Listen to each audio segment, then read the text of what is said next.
जय Bharat. Thank you. Honourable member Shri Nishikant Dubey जी।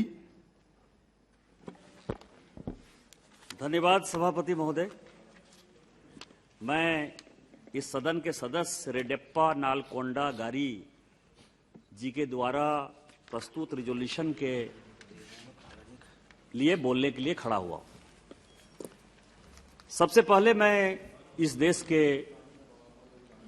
माननीय प्रधानमंत्री जी, जिनके नेतृत्व में देश आगे बढ़ रहा है, और उस नेतृत्वकर्ता के नेतृत्व में जो माननीय रेल मंत्री इस रेल के लिए दिन रात मेहनत कर रहे हैं, उसके लिए मैं अश्विनी वैष्णव जी को ढेर सारी बधाई और शुभकामना देना चाहता हूं। सभापति महोदय, मैं भारत सरकार को इसलिए भी धन्यवाद देना चाहता हूं कि आज तक जो भी रेल लाइन बनता था, स्टेशन बनता था, उसमें एक जो क्राइटेरिया था, और जिस कारण से कि 70 साल 75 साल तक यहां की जनता परेशान रही कि आपका रेल लाइन वही बनेगा। यहां कृष्णा बैठे हुए हैं, कृष्णा बड़े परेशान रहे जब से ये मेंबर ऑफ पार्लियामेंट हुए हैं, तब से वो लगातार कहते रहे कि मेरा रेल लाइन कैसे बनेगा। तो रेल लाइन बनाने का जो क्राइटेरिया था, वो क्राइटेरिया 2-3 था। एक क्राइटेरिया ये था कि यदि आपका रेल लाइन प्रॉफिट में है, उस रेल लाइन को बनाने से यदि इकोनॉमिक रिटर्न ज्यादा मिलेगा तो बनेगा। दूसरा था कि यदि राज्य सरकार उसमें मदद करना चाहती है, राज्य सरकार फ्री ऑफ लैंड दे दे तो बनेगा, राज्य सरकार उसका आधा खर्चा दे दे तो बनेगा, या जो पीएसयूज हैं या जो प्राइवेट कंपनी है या जो सरकारी कंपनी है जो ट्रांसपोर्टेशन करती है, यदि उसका एक एसपीवी बनाकर वो यदि रेल लाइन बनाए तो शायद रेल लाइन बन जाए।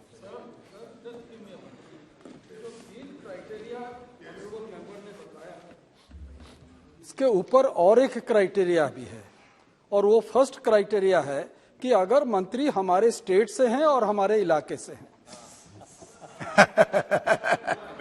धन्यवाद sir. You just, Mehtab ji want just to remind Honorable MR is from. धन्यवाद सभापति महोदय। मैं महताब साहब इस सदन के सीनियर मेंबर हैं, और वो जो कोई भी सजेशन देते हैं वो जेन्युइन सजेशन देते हैं, और चूंकि हमसे सीनियर हैं तो इन्होंने जो है लालू प्रसाद जी के दौर को देखा है, ममता जी के दौर को देखा है, मल्लिकार्जुन खड़गे जी के दौर को देखा है, तो निश्चित तौर पर उड़ीसा, बिहार, झारखंड नेग्लेक्टेड रहा है, इसीलिए उनकी पीड़ा को मैं समझ सकता हूं। लेकिन आज मैं जिस राज्य से आता हूं, झारखंड, जो कि इस रेल को चलाता है, यदि इस रेल को आज भी कोई राज्य चलाता है तो वो मेरा राज्य झारखंड चलाता है। जो 40% रेवेन्यू है रेलवे का, वो केवल और केवल झारखंड से आता है। झारखंड नेग्लेक्टेड रहा था, लेकिन ये माननीय प्रधानमंत्री जी का सरकार है और अश्विनी वैष्णव जी उसके मंत्री हैं। सबका साथ, सबका विकास, सबका विश्वास, सबका प्रयास, उस आधार पर मैं ये दावे के साथ कह सकता हूं कि वो जो पहला क्राइटेरिया था कि जिस राज्य से रेल मंत्री आते थे, क्योंकि ये उड़ीसा का जो है चंक ले जाना चाहते हैं, अश्विनी वैष्णव जी को याद दिलाना चाहते हैं कि आप उस राज्य के हैं, लेकिन मैं ये कह सकता हूं कि वो क्राइटेरिया खत्म हो गया है। जहां भी आवश्यकता है रेल की, ये सरकार वहां रेल देती है, और उसका सबसे बड़ा जो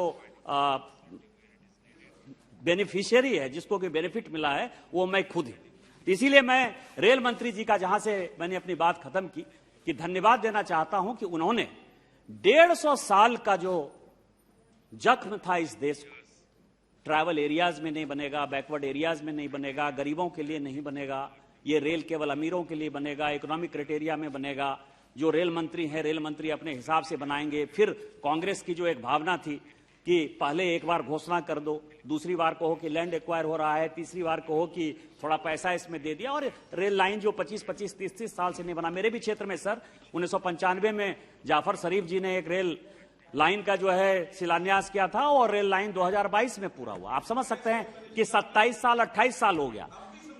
तो मैं आपको बताऊं कि उसके लिए ये क्राइटेरिया भारत सरकार ने चेंज किया है, और ये तय किया है कि अब हम इकोनॉमिक रेट ऑफ रिटर्न के आधार पर नहीं, केवल और केवल बैकवर्ड इलाके में भी यदि मुझे रेल लाना है और रेल की आवश्यकता है, तो उसको पीएम गति शक्ति के तौर पर रेलवे अपने फंड से पैसा देगी, और जिसके लिए माननीय वित्त मंत्री ने जो है 2,40,000 करोड़ का इतना बड़ा फंड दिया, जिसमें 75,000 करोड़ रुपया तो नए रेल लाइन के लिए दिया है। तो मैं भारत सरकार का, माननीय वित्त मंत्री जी का और माननीय रेल मंत्री जी का आभार प्रकट करना चाहता हूं जिसके कारण मेरे इलाके में जो गोड्डा, जहां की कभी सोचा था नहीं लोगों ने, आजादी के 75 साल बाद रोड रेल नहीं मिला, वहां अब रेल लाइन जो है बनना शुरू हुआ है और 1451 करोड़ रुपया जो है उन्होंने उसी पॉलिसी के तहत दिया है। इसके लिए मैं धन्यवाद देना चाहता हूं।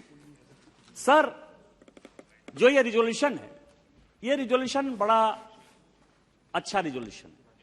इस देश में तकरीबन 8,500 रेलवे स्टेशन और 8,500 रेलवे स्टेशन की जो स्थिति है, और यदि ट्रैक की स्थिति यदि देखेंगे, हम लोग तो बचपन से केवल ट्रेन से ही चलते रहे, तो रेलवे स्टेशन पे गंदगी, रेलवे ट्रैक पर गंदगी, झुग्गी झोपड़ी का बसेरा, और आप जो है आधा घंटा 45 मिनट बढ़िया से किसी भी रेलवे स्टेशन पर खड़े नहीं हो सकते थे। ये 2014 के पहले की स्थिति थी, चाहे इसको आप अच्छा मानना चाहें मानना, बुरा मानना चाहें बुरा मानना। लेकिन जब से मोदी जी की सरकार बनी 2014 में, उन्होंने स्वच्छता के ऊपर सबसे बड़ा ध्यान दिया अपना, कि जो रेलवे ट्रैक है, जो रेल लाइन है, स्टेशन है, उनका जो है डेवलपमेंट होना चाहिए। डेवलपमेंट के पहले साफ सफाई, स्वच्छता होना चाहिए। और आज मैं दावे के साथ कह सकता हूं कि इसकी साफ सफाई, स्वच्छता स्टार्ट हो गई। इसके बाद जो सबसे महत्वपूर्ण है, और यदि देखेंगे दुनिया में जहां भी डेवलपमेंट हुआ, उसमें रेलवे का एक बहुत बड़ा योगदान है।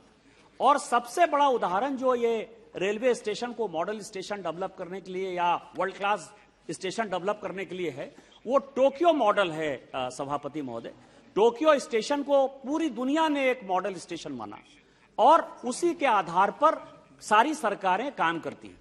लेकिन यदि आप टूरिज्म के देखेंगे, क्योंकि मुझे ये लगता है कि बहुत ज्यादा जो है ये माइंस, मिनरल्स और ये सारी चीजें ना रोजगार देता है, ना लोगों को बढ़ाता है।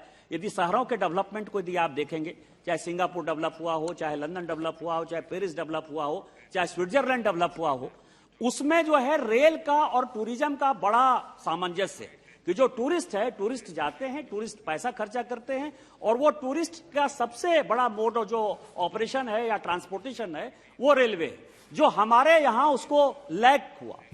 अभी भी इस देश में 400 ऐसे स्टेशन हैं जो कैटेगरी 1 के हैं या ए कैटेगरी के हैं, जहां पैसेंजर की सबसे ज्यादा आवाजाही है।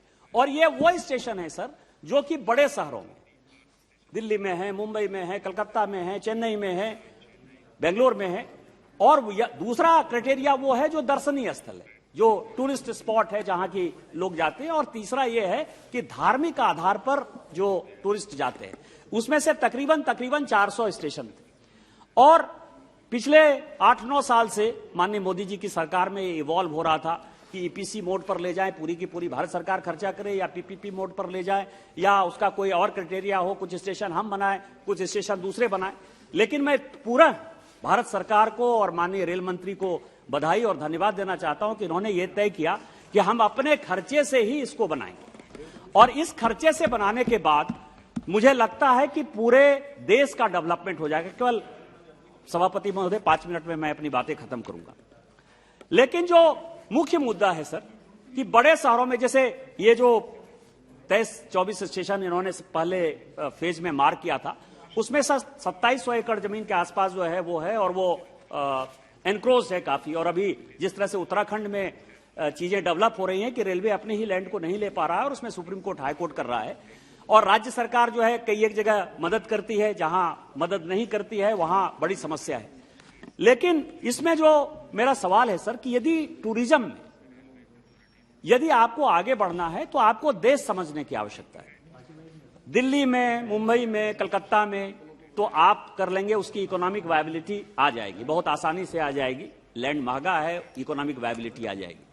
लेकिन हमारे जैसे लोग जो बड़े ही रिमोट एरिया से आते हैं, अब आपको बताऊं कि आज ही प्रश्न था, धर्मेंद्र प्रधान जी उसका उत्तर दे रहे थे, मनीष तिवारी जी कह रहे थे, इस देश को जाने, देखो अपना देश, जो माननीय प्रधानमंत्री जी का कार्यक्रम है, उस कार्यक्रम में मैं जिस इलाके से आता हूं, उस इलाके से आप ये समझिए कि यदि साइंस की बात करेंगे तो फॉसिल जो है कि भारत की सभ्यता और संस्कृति कितनी पुरानी है, फॉसिल उसका एक सबसे बड़ा विषय है सर।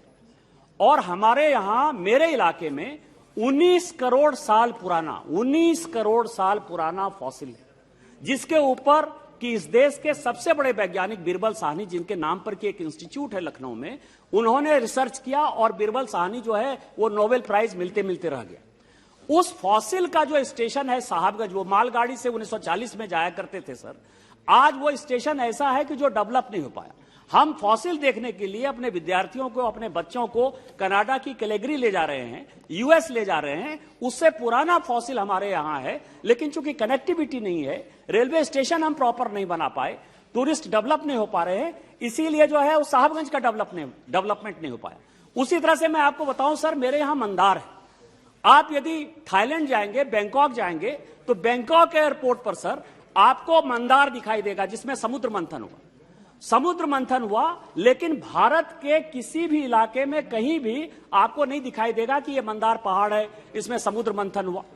और आप समझें कि उसी समुद्र मंथन के बाद अमृत मिला सर, और अमृत जहां जहां गिरा वहां बड़ा स्टेशन बन गया, या बड़ी चीजें हैं, जैसे नासिक में हो गया सर, हरिद्वार में हो गया, इलाहाबाद में हो गया, तो आप समझें कि बड़े स्टेशन डेवलप हो गए। लेकिन उस मंदार के बारे में देश को पता ही नहीं, वहां स्टेशन है, वो स्टेशन डेवलप नहीं हो रहा है। जैसे सबसे ज्यादा टूरिस्ट न वैष्णो देवी में जा रहा है, न तिरुपति में जा रहा है, न शिरडी जा रहा है सर, सबसे ज्यादा टूरिस्ट जो है मेरे इलाके में जा रहा है। जसीडी उसका स्टेशन है, लेकिन यदि जसीडी देखेंगे तो राज्य सरकार के कारण सेकेंड एंट्री का जो है 70 करोड़ रुपया पिछले 3 साल पहले जो है भारत सरकार ने दिया हुआ है, लेकिन उसका काम नहीं हो पा रहा है, और इस कारण से उस स्टेशन का हालत खराब है। एक मधुपुर है सर, यदि रविन्द्रनाथ टैगोर ने गीतांजलि की रचना की तो वो मधुपुर है, जो हमारे जो जिस पार्टी से मैं सांसद हूं उसके जो पहले अध्यक्ष थे जनसंघ के, श्यामा प्रसाद मुखर्जी जी का वो घर है। वहां जो है महात्मा गांधी ने अपनी बायोग्राफी में लिखा कि वो आजादी का आंदोलन जो है उसी से चलाना चाहते थे, देवघर से चलाना चाहते थे। उनकी ऑटोबायोग्राफी जो है माई एक्सपेरिमेंट विद ट्रूथ में जो है उसी देवघर मधुपुर का जिक्र है। तो मैं ये कह रहा हूं कि सर, कि जो इस तरह के पारसनाथ है, जसीडी है, बासुकीनाथ है, तारापीठ है, मंदार है, विक्रमशिला जो मेरा गांव है, जिसने कि इस देश को नहीं दुनिया को सबसे पहला वाइस चांसलर दिया सर। भगवान अतीश दीपांकर 8वीं शताब्दी में दुनिया के पहले वाइस चांसलर हुए। भगवान अतीश दीपांकर ऐसे आदमी थे जिन्होंने दलाई लामा पंथ की स्थापना की। लेकिन इस तरह के स्टेशन डेवलप नहीं होने के कारण टूरिस्ट नहीं जा पाते हैं, उसका डेवलपमेंट नहीं हो पाता है। मेरा आपके माध्यम से सरकार से और रेल मंत्री जी से आग्रह है कि आपने कई एक पॉलिसी बदली है, कई एक चीजें बदली हैं, बड़े शहरों से अलग हटकर जहां टूरिस्ट की संभावना है, टूरिज्म की संभावना है, और जो अपने भारतीय सभ्यता और संस्कृति को दिखाने का एक सबसे बड़ा केंद्र बिंदु है, वहां के स्टेशन को डेवलप करिए और इस देश को आगे बढ़ाइए। इन्हीं शब्दों के साथ जय हिंद, जय भारत। Thank you.